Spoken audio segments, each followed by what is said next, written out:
Hello साथियों, कैसे हो आप सब लोग। आशा करता हूँ आप सब लोग स्वस्थ होंगे और अच्छे से अपनी तैयारी कर रहे होंगे। तो आज हमारा 22 मार्च का फर्स्ट शिफ्ट का एग्ज़ाम जो है कंप्लीट हो चुका है और आज ही मेरा भी एग्ज़ाम था। तो मैं बस जस्ट अभी एग्ज़ाम दे के आया हूँ। तो जैसा कि बात कर रहे थे कि क्या पैटर्न जो है सच में बदल गया, है ना। बहुत लोग बोले थे बीच में जो है ये 2 दिन बंद था एग्ज़ाम, तो अब 2 दिन बाद जो एग्ज़ाम होगा तो उसमें पैटर्न पूरा चेंज हो जाएगा। तो आज हम इसी बारे में बात करेंगे, क्या पैटर्न सच में बदल गया या फिर शिफ्ट हमारी ईज़ी थी या हार्ड थी, है ना? सारी बातें हम बात करेंगे और फिर मैथ भी मैं डिस्कस करूँगा, मैथ कैसा पूछ रहा है और जो है रीज़निंग भी और जीके भी। और फिर मैंने कितने अटेम्प्ट करे ये भी डिस्कस करेंगे और जो इसका शिफ्ट का हमारा सेफ स्कोर या गुड अटेम्प्ट्स होने वाले हैं वो भी कितने होने वाले हैं।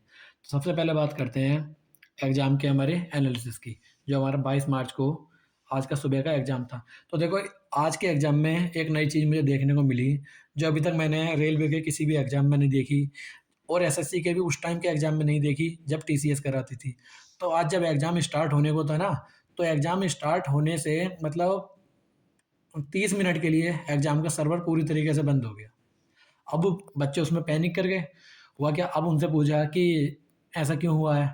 क्योंकि हो सकता है ना जिस हमारा एग्ज़ाम सेंटर पे हमारा एग्ज़ाम हो, तो क्या पता वहीं कोई ऐसी दिक्कत हो। लेकिन जब हमने इन्विजिलेटर जो हमारे रूम में घूम रहे थे, उनसे जब हमने पता करा कि ऐसा क्यों हुआ है, तो उन्होंने बोला कि ये जो है हमारे सर्विस सेंटर की, हमारे एग्ज़ाम सेंटर की दिक्कत नहीं है, ये दिक्कत जो है पूरे पैन इंडिया हुई है। सर्वर पूरी तरीके से लॉस्ट हो चुका है। तो फिर जो पैनिक कर ही जाते हैं, क्योंकि ऐसा कभी देखा तो है नहीं हमने रेलवे के एग्ज़ाम में। अब एडीक्यूटी जो एसएससी के एग्ज़ाम करा था, वहाँ पे तो ये आम बात है, लेकिन टीसीएस के साथ ऐसा नहीं देखा। तो सबसे पहले तो वो घटना हुई है। हमारा एग्ज़ाम 30 मिनट लेट स्टार्ट हुआ और फिर वो ख़त्म भी कम से कम 30 मिनट लेट हुआ होगा। एग्ज़ाम था मेरा मुरादाबाद में।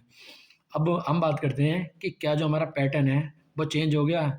जो पीछे अभी पैटर्न पूछता आया था क्वेश्चन का, क्या वही पैटर्न है या चेंज हो गया? देखो, पैटर्न चेंज हुआ या नहीं हुआ, इससे पहले मैं बात करूँगा कि मैं पैटर्न को कंपेयर कैसे कर रहा हूँ, है ना? मैंने हर शिफ्ट के सारे क्वेश्चन का रिव्यू अपने चैनल पर डाला, जितने भी जीके के क्वेश्चन हुए थे। क्वेश्चन मैंने मैथ्स के भी देखे हैं और वो मैंने बस रिव्यू नहीं डाला क्योंकि उसकी डिमांड नहीं थी। अगर डिमांड करती तो मैं वो भी डालता।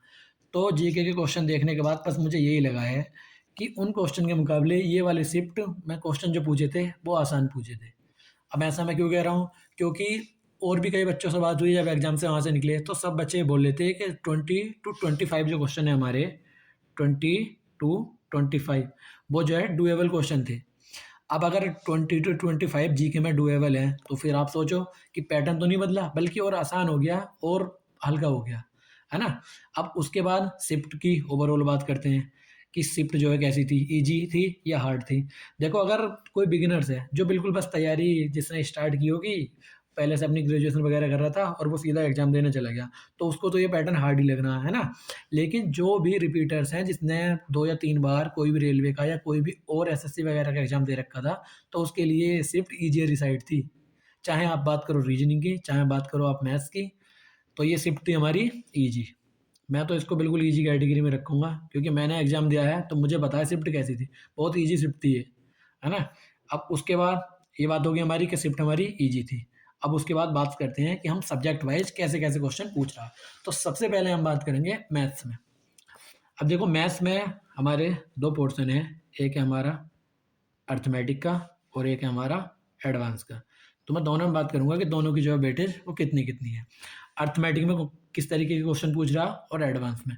तो सबसे पहले हम बात करते हैं एडवांस से।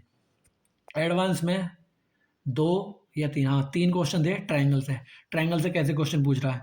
2 उसने सिमिलर ट्रायंगल दे रखे थे, है ना? सिमिलर ट्रायंगल थे और दोनों का जो है एरिया दे रखा था।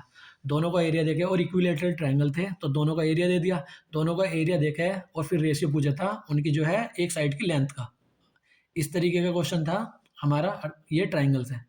और उसके बाद एक और क्वेश्चन था कि हाँ, एक एबीसी हमारा ट्रायंगल दे रखा था और उसमें वो बी पे 90 था, है ना? बी पे अगर 90 था और उसके बाद हमारा ये वाला एंगल दे रखा था 30 और ये वाली हमें ए और ये जो बी दे रखी थी ये 5 सेंटीमीटर दे रखी थी और उसके बाद उसने ये ए और सी का और ये हमारा बी और सी का इनका योग पूछा था। इस तरीके के क्वेश्चन थे ट्रायंगल से। उसके बाद क्वेश्चन एक सर्कल से भी था और बाकी तो एडवांस में ट्रिग्नोमेट्री बिल्कुल नहीं थी। अलजेब्रा का शायद एक क्वेश्चन था या उसको सिंप्लीफिकेशन भी कर लो, है ना? तो इतना तो एडवांस का पोर्शन था। उसके बाद बात करते हैं अब अरिथमेटिक की। तो अरिथमेटिक में क्वेश्चन थे हमारे, एक क्वेश्चन मुझे अभी याद है कि जो प्रॉफिट एंड लॉस से था कि अगर एमपी के 3/10 पर वो बेचता है तो उसे 19% का लॉस होता है ना? और अगर वो 69% प्रॉफिट कमाना चाहे तो फिर वो इसको कितने लाभ पर बेचे, या मतलब कितने पर बेचे, कितने मूल्य पर इसको बेचे, इस तरीके का क्वेश्चन था। तो प्रॉफिट एंड लॉस जो है ईजी आ रहा है, लेकिन जो है थोड़ा सा कैलकुलेटिव साइड है, लेकिन पेपर बिल्कुल ईजी है। तो मैथ्स भी हम बात कर रहे हैं, ये तो प्रॉफिट एंड लॉस हो गया, और कॉइन्स वाले सवाल भी देखने को मिल रहे हैं, है ना? जो भी हमारे कॉइन्स के सवाल थे वो भी थे, और बाकी रेशियो से भी एक सवाल था। रेशियो से इस तरीके का सवाल था कि ए से बी में स्थानांतरित कर दिए कुछ बच्चे, कुछ बी से, मतलब बी से ए में कर दिए, तो इस तरीके का एक सवाल था ए। और उसके बाद पार्टनरशिप से भी दो सवाल थे, और हाँ, सिंपल एस आई सी आई से भी सवाल था, दो सवाल थे एस आई सी आई से भी। क्यों? हाँ, सी आई और एस आई का अंतर दे रखा था, और उससे जो है अमाउंट हमारा पूछा था। और एक में दे रखा था, एक क्वेश्चन था हमारा कि अगर कोई जो है हमारा 10 साल में वैल्यू कोई अपने आप की 5 टाइम्स हो जाती है, ये हमारा एसआई का सवाल था, तो उसमें पूछा था उसने वो वैल्यू क्या थी। और आप इससे अंदाजा लगा सकते हो कि बस बहुत बेसिक बेसिक मैथ था, और एक परसेंटेज का भी सवाल था। तो इस तरीके से मैथ भी हमारा बहुत ईजियर साइड था। अब उसके बाद हम बात करते हैं रीजनिंग की। रीजनिंग वही पी वाई क्यू बेस्ड है, बिल्कुल आसान रीजनिंग है, जो ये समझ लो तुम, बहुत आसान रीजनिंग है। ग्रुप डी की भी रीजनिंग मैंने देखी, ग्रुप डी की भी रीजनिंग इससे भारी होती है। ये बहुत आसान रीजनिंग है, ईजी साइड रीजनिंग मैं बोलूँगा, बिल्कुल ईजी साइड। उसमें भी दो पैटर्न वो जो होते हैं, अब नया जो पैटर्न चल रहा है वो सब बच्चे ऐसे करते हैं, जैसे हैज़ होता है, फिर उसके बाद ए बी सी दे रखा है, फिर यहाँ पे ये रेशियो लगा के, फिर एक संख्या देंगे कोई, मतलब अब मानते हैं हमें जैसे डी ई एफ दे रखा है, और फिर से यहाँ पे एस दे रखा है। इस तरीके से फिर इसके नीचे को 4 ऑप्शन थे, ये वाले 2 क्वेश्चन देखने को मिले थे। और उसके बाद रैंकिंग्स वाले थे कि 7 जैसे बॉक्स दे दिए, तो ये इस रूम पे नहीं रहता तो दूसरे रूम पे रहता है, इसके नीचे ये 2 बंदे रहते हैं, इस तरीके वाले सवाल थे। और सीटिंग अरेंजमेंट के थे 2-3 सवाल। हाँ, 2 सवाल हाँ, 3 सवाल थे सीटिंग अरेंजमेंट के। और उसके बाद जो थे 2 सवाल थे हमारे सर्कुलर के। सीटिंग अरेंजमेंट में एक तो लीनियर था और 2 सर्कुलर वाले हो गए। और बाकी सीरीज तो एज ए सीरीज थी, सीरीज के बारे में मैं क्या बताऊँ। सीरीज ऐसी, यहाँ 4, यहाँ +4, फिर यहाँ +4, यहाँ फिर +4, इस तरीके की रीजनिंग। और एक नंबर सीरीज में एक ही क्वेश्चन था कि यहाँ पे +2, मतलब यहाँ पे 2, फिर +3, फिर यहाँ पे +5, फिर यहाँ पे +7, इस तरीके से थी रीजनिंग। बहुत आसान, ईजियर साइड। उसके बाद जीके। अब बात करते हैं जीके की। जीके की मैंने जैसे ही बताया ईजियर साइड था बिल्कुल, मतलब उतना ईजियर नहीं, लेकिन बाकी शिफ्टों के मुकाबले ईजी वाली ये शिफ्ट थी। बाकी जीके के जो हम जैसे रिव्यू करते आ रहे हैं, वो वीडियो आपको 1 घंटे में मिल जाएगी। 3 बजे तक आपको वो वीडियो मिल जाएगी, उसमें पूरे टोटल क्वेश्चन जीके के, क्योंकि मैंने एग्जाम दिया है, मेरे ज़्यादातर क्वेश्चन याद भी थे। टोटल बिल्कुल जीके के क्वेश्चन होंगे, बिल्कुल एनालिसिस अच्छे से, उनके आंसर और ऑप्शन सबके साथ आपको वीडियो मिलेगी। तो उसके साथ आपको उसके एक्स्ट्रा फैक्ट जो उनसे क्वेश्चन बन सकते हैं, क्योंकि मैंने सारी शिफ्टें रिव्यू करी। सारी शिफ्टें रिव्यू करने के बाद मैंने देखा कि सब वही क्वेश्चन वही बन रहे हैं, कोई भी ज़्यादा बड़ा कोई डिफरेंस नहीं है। तो आप उस वीडियो को जरूर देखें, उसके लिए आप हमारे चैनल को सब्सक्राइब करके बेल आइकन जरूर दबा लें, क्योंकि 1 घंटे बाद आपको वो वीडियो मिलने वाली है ना?